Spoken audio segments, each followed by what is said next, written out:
Alrighty, welcome back everyone. We just talked about some of the biggest four-game stretches for some of the teams that have national title hopes this upcoming year where it'll be decided. Are they a national title team or are they just a team that we thought were going to be a national title team and never really came to fruition? So obviously it will be really interesting to watch that, but let's get into some hot takes around the conference contenders, and it's the Big Ten's turn, And frankly, if you were to ask me who are the teams that could actually win this conference, I would have about 4 names for you, but I have 6 here that I want to break down, and I might just be tipping my hand a little bit of what my rankings will be next week, but we'll get into that obviously once it comes around. But let's get into this and let's break down some of these hot takes, and it starts with Ohio State.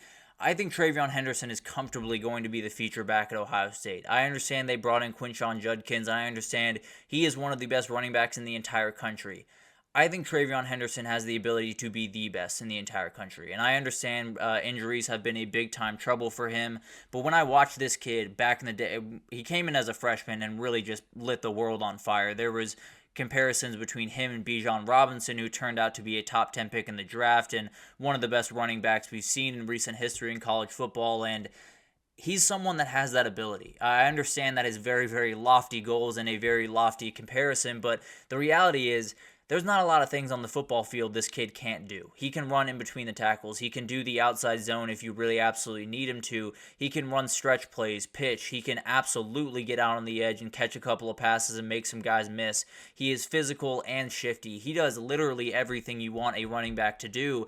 And frankly, if he stays healthy, I think he's the most dangerous player on this entire team. They have a million different skill position players and dangerous players on both sides of the ball, honestly. But this guy is just a different level than everyone else, if I'm being totally honest. I think he absolutely has the ability to be the biggest player for that team and be the guy that we look back on this Ohio State season and see a national title and see a Big Ten title, and then you also see a Doak Walker Award winner in TreVeyon Henderson. Obviously, splitting snaps is going to be a little bit interesting with him and Quinshon Judkins and how that kind of unfolds, but if you're asking me who's going to be the guy that they trot out no matter what the situation is, it's going to be him. And he's going to be a guy that can catch passes out of the backfield, which is really the biggest difference maker if you were to ask me, especially with Will Howard at quarterback. You're going to need a guy that he can just dump the ball off to and can get 5, 7, 10 yards at any given moment. So I think this offense is really good in a number of different ways.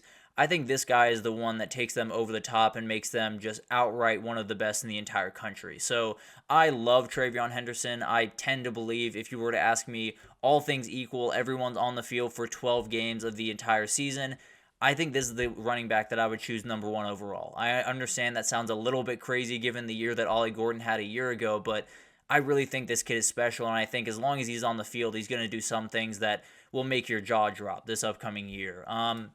But let's move on to Oregon, and I think Evan Stewart and Tez Johnson will both top 1,000 yards. And frankly, this one isn't quite as hot as it seems because they had 2 1,000-yard receivers a year ago with Troy Franklin and Tez Johnson. They replaced Troy Franklin with Evan Stewart, and frankly, I think they got better at that position. I think Troy Franklin is a fantastic player and will do really, really good things at the NFL level, but Evan Stewart is different to me. I think Evan Stewart is the guy that totally opens doors. I don't have to worry about Tez Johnson because he's an absolute beast, and frankly, I would be a little bit surprised if he didn't get to 1,000 yards this upcoming season.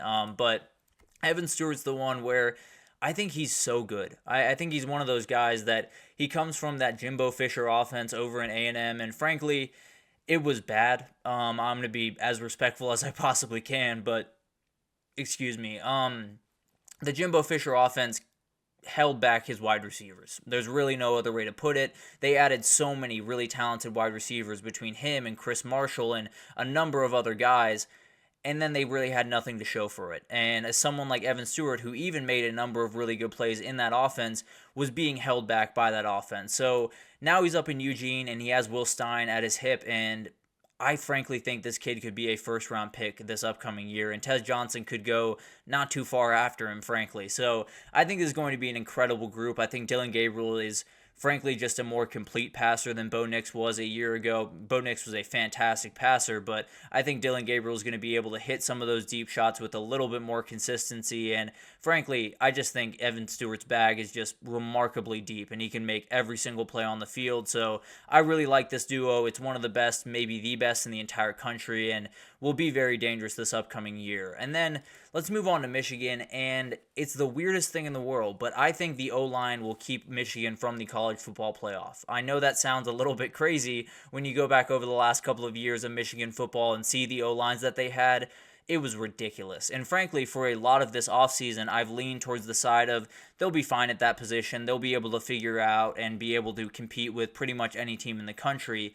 To this is kind of a real problem that they're going to have to deal with. And frankly, I think it's going to be a good unit. I don't necessarily think they're going to be outright bad. I don't think they're going to be not good enough to compete with some of the teams in the Big Ten. I just think they won't be able to compete with the teams that they absolutely have to, whether it's Texas or Ohio State or Oregon.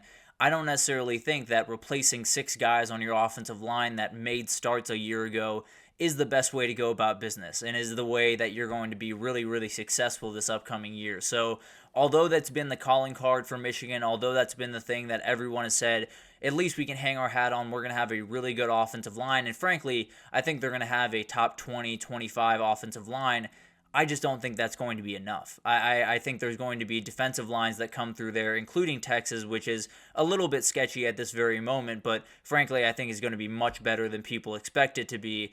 And they're going to make some noise, and they're going to create some problems for you. So I think it's one of those things that their O-line is going to be good. I don't think they're going to be a college football playoff level O-line, and they're going to get exploited by just enough teams to make it to where they just don't quite make the cut for the playoffs. So obviously a really weird one considering how dominant they've been at that position, but I just think when you're losing 6 guys, it's going to be nearly impossible to play the level of football you need to play on that line of scrimmage. But let's move on to Penn State, and this is where I would cut the contenders if I were to be honest here, but there's 2 more I have for you after this. But Penn State, they will make the playoff, but it'll be another Penn State season. It'll be another season where they walk in and they play really good football against West Virginia and really good football against Indiana and really good football against Wisconsin. And then they play really bad football against Ohio State. And they avoid Oregon and Michigan, which is absolutely huge for this team. So they could go 11-1. They could make a Big Ten title this upcoming year. But at the end of the day, I don't see this as a team that can that can compete with the Ohio States of the world, that can make the plays that they need to make against the Oregons of the world down the stretch. So I understand that this is going to be a good team. I think they're going to be a better team than they were a year ago, and I think they're going to make the playoff. I don't think they're going to go much further than that, and you're going to ask the question, is that a step forward? I tend to believe, I guess it is. I don't necessarily know if it's that big of a step forward where, yeah, you made the playoff, yeah, you went 11-1, but you still got dominated by the team that you always get dominated by. You still got dominated by the big-time team that you play in the playoff, so it's kind of a double-edged sword. You get into the playoff, you do the thing that you've wanted to do around there for quite some time, but you also still have that Penn State season that has been just remarkably annoying for a number of Penn State fans over the last little bit. So it'll be really interesting to watch that one. I think they have a ton of variability this upcoming season, but I tend to believe they're just going to be Penn State once again. But at the end of the day, would love to see them take that another step. But let's get into USC and let's talk about this defense. I think they're going to be top 70 in the country. And that sounds like a cold take, but considering how bad they were on the defensive side of the ball a year ago, I think they're definitely going to be a bunch better. And I think some of it has to do with the personnel. More of it, in my opinion, has to do with D'Anton Lynn. I think he's just so good at game planning and scheming and play calling that he's going to put these guys in the right position to succeed. And when you have guys like Bear Alexander, he's not going to be doubled nearly as much with some of the other guys they had on that interior. Anthony Lucas and Jameel Muhammad are both guys on the edge that really can be disruptive. They can make some plays on that edge, and if they take a step forward from a year ago, they could be a problem. There's no two ways about that. You added guys like Easton Maricanis Arnold, Kamari Ramsey, Akili Arnold, really talented guys on that in the middle and the back end of that defense that I think just makes it more dangerous. And then D'Anton Lynn being able to elevate that defense the way that he was with UCLA. I just expect them to be a little bit more stout than people expect. Now, I think they're going to get, dominated by the Oregons of the world, the Ohio States of the world, maybe the Michigan game. They won't necessarily look too great, but I do think they are a team that can make more plays than some people expect them to make and definitely can play defense that, isn't great, but it's passable, and it gives you a chance to win some of those big-time games. And maybe, just maybe, get you into a playoff. I tend to believe no, but who knows? At the end of the day, anything could happen. But at the end of the day, let's get into Nebraska, and I think they're going to be undefeated walking into the Columbus, Ohio for that Ohio State game. And it seems like this one is a hot one. It's really not. The Nebraska absolutely will be favored in every single game rolling up to that one. Colorado, Rutgers, and Indiana are the ones that really are the only ones that I'm worried about remotely, and Colorado is the only one that I think could walk out with an actual win. I think Rutgers is a really good team and could be dangerous. I think Indiana is absolutely one that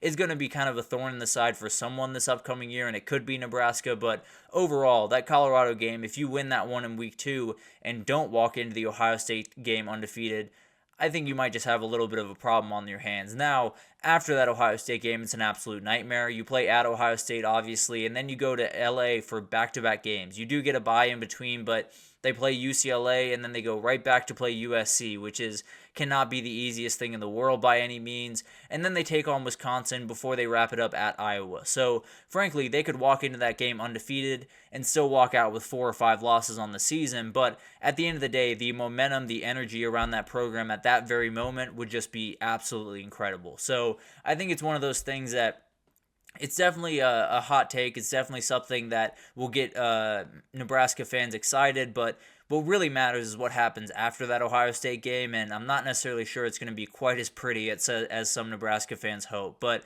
overall, all of that stuff is going to be really, really interesting to watch. But that'll do it for this edition of the GSMC College Football Podcast, brought to you by the GSMC Sports Network. Your support means a lot to us, so please remember to subscribe to the show, leave a positive review. It does make a huge difference for us. Also, follow us on Facebook, Twitter, TikTok, Instagram, all of the social pages for all the content and updates you could possibly need. We just have incredible people doing really, really good work across every single sport you could want. So anything in the world of sports, come on over to GSMC and we have you totally covered. But thank you once again for listening, and I will see you guys tomorrow.